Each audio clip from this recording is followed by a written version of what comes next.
Bonjour et bienvenue. Vous écoutez Akibapla, le podcast qui porte la voix des passionnés du vivant en Occitanie. Je suis Audrey Boyer, naturopathe certifiée, et depuis 2023, je sillonne l'Occitanie avec mon micro pour interviewer des amoureux du vivant. Chaque mardi, je vous partage des conseils concrets et des rencontres inspirantes pour mieux prendre soin de vous et du monde qui nous entoure. Si le podcast vous plaît, pensez à vous abonner et à le partager autour de vous. C'est une petite action pour vous, mais un grand soutien pour moi. Vous êtes prêts ? Alors, place à votre nouvel épisode. Vous écoutez l'épisode 78 d'Akibapla Podcast. On se retrouve cette semaine pour continuer d'explorer ensemble ce sujet de l'habitat et plus précisément des liens qui existent entre notre environnement de vie, donc ça peut être notre maison mais aussi notre travail puisqu'on y passe la majeure partie de notre temps, et notre santé. Il y a 2 semaines, un premier épisode est sorti, un peu général, pour commencer à appréhender les relations entre habitat et santé. Dans cet épisode numéro 76, le premier de l'année 2026, j'ai parlé du choix de notre environnement de vie et ensuite des éléments qui pouvaient impacter notre santé et notre bien-être, comme le bruit, la lumière ou encore la qualité de l'air. D'ailleurs, si vous ne l'avez pas encore écouté, je vous invite à le faire parce que c'est une bonne introduction à l'épisode du jour. Je vous mets le lien en description. Dans l'épisode du jour, dans l'épisode d'aujourd'hui, je vous propose de nous concentrer sur notre cuisine. Que l'on aime cuisiner ou pas, il n'y a pas une journée que l'on passe sans y mettre les pieds. À moins bien sûr de manger en extérieur. Pour Jane Grigson, une écrivaine culinaire anglaise du XXe siècle, on devrait penser les cuisines comme le centre de la maison. Personnellement, je suis tout à fait d'accord avec cette citation. La cuisine, c'est une des pièces où je passe le plus de temps parce que j'adore prendre du temps pour cuisiner, faire de bons petits plats qui vont nourrir à la fois mon corps physique, mes cellules, mais aussi mon corps énergétique et émotionnel. Et donc, ça semble logique de mettre la cuisine au cœur de la maison. Et si notre cuisine, c'est l'endroit où on se nourrit sur différents plans, où on apporte de bons nutriments à notre corps, ça peut aussi être un endroit rempli de pièges pour notre santé et notre bien-être. Et dans cet épisode, aujourd'hui, on va voir ensemble qu'est-ce qui dans notre cuisine peut être nocif pour notre santé. On va aborder d'abord la notion de perturbateurs endocriniens ou encore de PFAS, dont vous avez déjà sûrement entendu parler. Et je vous donnerai aussi quelques conseils pour limiter ces substances nocives et faire de la cuisine un lieu ressourçant et bon pour notre organisme. On commence ce tour de notre cuisine par les poêles que l'on utilise pour cuire ou réchauffer des aliments. Vous connaissez tous et toutes les poêles anti-adhésives de type Tefal, peut-être que vous en avez déjà utilisé ou que vous en utilisez actuellement pour cuisiner.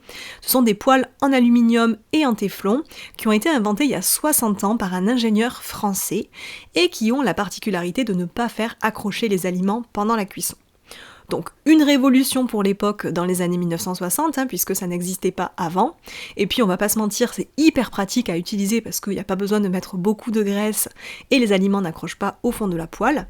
Mais le revers de la médaille, qui a été découvert il y a quelques années, c'est que ces poêles contiennent des PFAS, c'est-à-dire des substances per- et polyfluoroalkylées.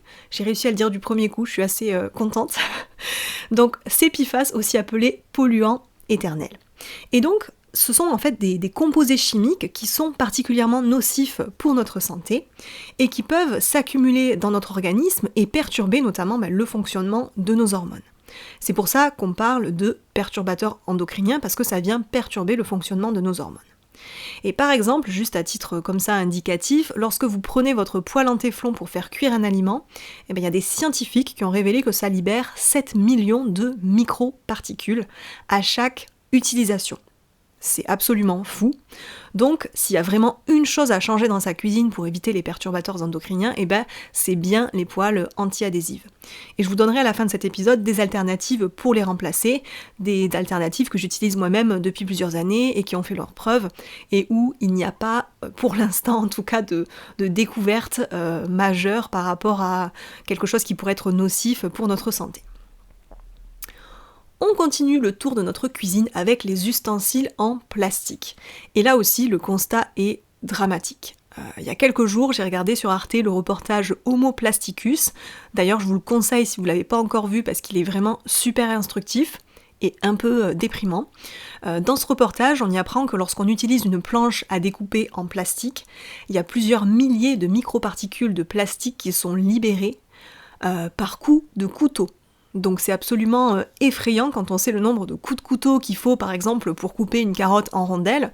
On se dit qu'on doit énormément libérer de microplastiques rien qu'en coupant par exemple cette carotte. Ensuite, par exemple, pour la bouilloire en plastique, que l'on retrouve très très souvent dans les bureaux de nos chères entreprises, les bouilloires en plastique un peu premier prix, et bien là, en fait, on a 3 à 14 millions de microplastiques qui vont être libérés par tour de chauffe. Donc c'est absolument énorme. Et si on rajoute à ça un sachet de thé qu'on va plonger dans notre eau qui aura été chauffée par la bouilloire en plastique, là, on est au top niveau microplastique libéré. Puisque il y a aussi, malheureusement, des microplastiques dans les sachets de café ou de thé. Au-delà de ces chiffres, ce qu'on apprend dans ce reportage Homo Plasticus, ce sont les effets de ces microplastiques sur notre santé. Parce que oui, ok, on sait qu'il y a des microplastiques qui sont libérés, mais en fait, qu'est-ce que ça va faire sur notre corps, qu'est-ce que ça va faire sur notre santé et notre bien-être? Et donc, ces microplastiques, ils vont rentrer via notre système digestif lorsqu'on va manger ou qu'on va boire, et ils vont par exemple augmenter les pathologies digestives à cause de la modification de notre microbiote. Alors, petite parenthèse, si le sujet du microbiote vous intéresse, j'ai fait des épisodes là-dessus, donc dans le podcast. Je vais vous mettre le lien en description, et si vous voulez aller les écouter pour en savoir plus sur comment fonctionne notre microbiote et en prendre soin, eh ben c'est possible. Donc parenthèse refermée, les microplastiques, ils vont venir perturber donc notre système digestif. Mais il y a aussi des microplastiques dans l'air qu'on respire. Et ça, vraiment, c'est quelque chose que j'ai découvert via ce reportage, via ce documentaire. Et du coup, notre système respiratoire va lui aussi être contaminé. Les études scientifiques ont même confirmé que les microplastiques et les nanoplastiques, qui sont encore plus petits, arrivaient à passer dans notre sang et donc à atteindre tous nos organes, y compris le placenta d'une femme enceinte. Et que ces micro et nanoplastiques arrivaient même à atteindre nos cellules. Donc nos cellules contiennent des nanoplastiques. Donc ça paraît incroyable puisque les cellules c'est quand même les unités les plus petites qui nous composent tous et toutes. Donc c'est absolument incroyable de se dire que nos cellules contiennent des nanoplastiques, tellement on est entouré et on a été entouré de plastique partout, en fait notre corps est en train de se transformer aussi en plastique. Et le reportage se conclut par le fait que ces micro- et nanoplastiques sont des agents cancérigènes.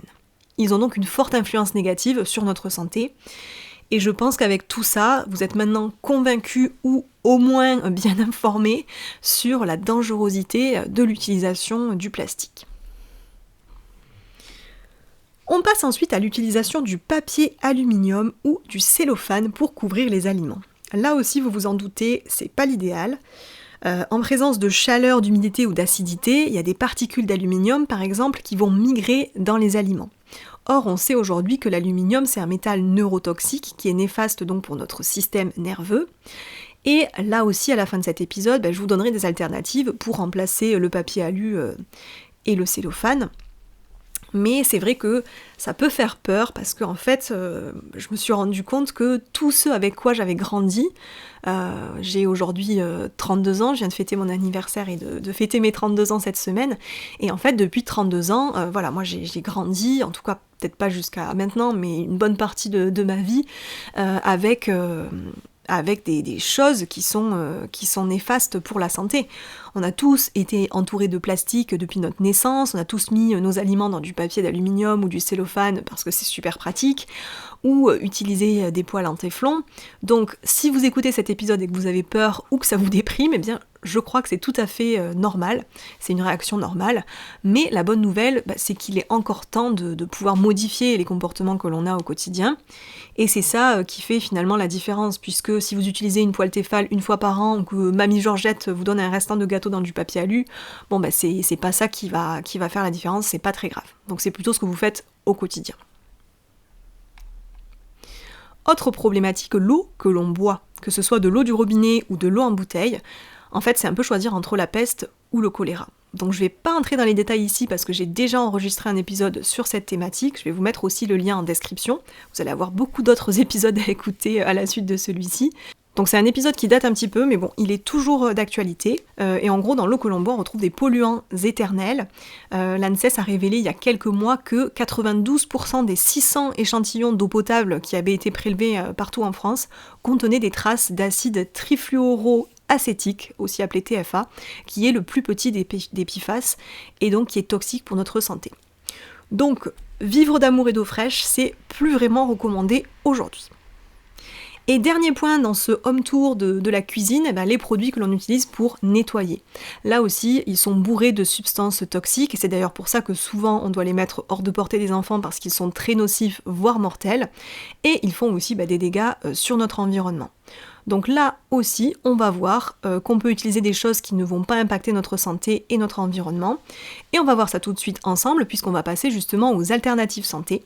Parce que oui, des solutions existent, je ne vous laisse pas tout seul ou toute seule avec ce tableau très noir que l'on vient de dresser. Alors, quelles solutions existent ? Pour remplacer les poêles en téflon, j'utilise depuis plusieurs années le vitaliseur de Marion, qui est un cuit-vapeur en inox. C'est une vraie pépite que j'utilise vraiment au quotidien pour cuire les légumes. C'est facile à utiliser et à nettoyer, il n'y a pas de substances toxiques, il y a tout qui cuit très vite, et en plus ça donne vraiment un meilleur goût aux aliments. Donc je vous ferai peut-être un épisode là-dessus si ça vous intéresse, dites-le moi en commentaire. J'utilise aussi des poêles en fonte. Alors oui, c'est un investissement, ça pèse lourd, on est loin de la légèreté des poêles en téflon, mais c'est ultra résistant et bon pour notre santé. Et puis j'ai aussi une poêle avec un revêtement en céramique de la marque Cookut que j'utilise aussi de temps en temps. Donc voilà, avec ça, je suis parée et je peux cuisiner de façon saine. Il me manque juste à changer ma crêpière qui est encore en téflon malheureusement. Donc si vous avez des recommandations de crêpière sans PFAS, je suis preneuse. Des alternatives pour les ustensiles en plastique maintenant. Et bien là c'est assez simple en fait, il suffit de privilégier le bois par exemple pour tout ce qui va être planche à découper, cuillère pour remuer dans la casserole, etc. Là où moi j'ai pas encore trouvé d'alternative, c'est pour la maryse, cet ustensile qui sert à racler le saladier quand on a fait un gâteau. Donc là aussi si vous avez des suggestions, dites-le moi en commentaire et je pourrai ensuite partager les infos sur mon compte Instagram. Et pour la bouilloire, je vous conseille vraiment d'investir dans une bouilloire en inox et de jeter la bouilloire en plastique. Pour le papier aluminium et le cellophane, il existe ce qu'on appelle des bivraps, ce sont des morceaux de tissu enrobés de cire d'abeille et vous pouvez couvrir vos plats froids avec, puisque la cire d'abeille va fondre au contact de la chaleur, donc il faut vraiment attendre que les plats soient refroidis. Ou sinon tout simplement de mettre vos restes alimentaires dans des tupperwares en verre, ça marche très bien. Pour l'eau de boisson, il existe tout un tas de filtres pour filtrer son eau du robinet. Donc des filtres que l'on va brancher sur le réseau de la maison ou sur le robinet de l'évier, ou bien des filtres de type fontaine, comme la fontaine Berkey, Berkefeld ou Wiplo, qui sont composés de filtres à gravité en céramique et en charbon. Là aussi j'en parle plus en détail dans l'épisode 35 sur la thématique de l'eau de boisson. Et enfin, pour les produits nettoyants, on se tourne vers du bicarbonate de soude, du vinaigre blanc et du citron. C'est déjà un excellent trio pour nettoyer. Et si vous utilisez d'autres produits naturels, indiquez-le en commentaire aussi sur YouTube ou écrivez-moi sur mon compte Instagram et je partagerai tout ça avec la communauté du podcast. Cet épisode arrive déjà à sa fin. J'espère que ce constat un peu noir ne vous aura pas trop démoralisé. En tout cas, c'était vraiment pas l'objectif. Je pense qu'on ne peut pas faire de choix éclairés pour sa santé tant qu'on n'a pas été informé. Donc l'objectif de cet épisode était vraiment de vous informer par rapport à tout ça. Et maintenant, vous savez, donc à vous de voir ce que vous choisissez de faire, ce que vous choisissez de modifier ou pas dans votre quotidien et du coup dans votre cuisine.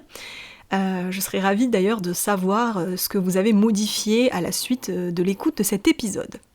On se retrouve la semaine prochaine pour une nouvelle interview où nous aborderons avec une art-thérapeute le sujet pas évident du deuil. En attendant, prenez bien soin de vous et on se retrouve très vite. C'était À qui bat plat, le podcast qui porte la voix des passionnés du vivant en Occitanie. Si cet épisode vous a plu, pensez à le partager et à laisser une note sur votre plateforme d'écoute. C'est le meilleur moyen de soutenir mon travail et de faire connaître le podcast. Retrouvez-moi aussi sur les réseaux sociaux pour suivre toutes les actualités. Je vous dis à la semaine prochaine pour un nouvel épisode et en attendant, prenez soin de vous.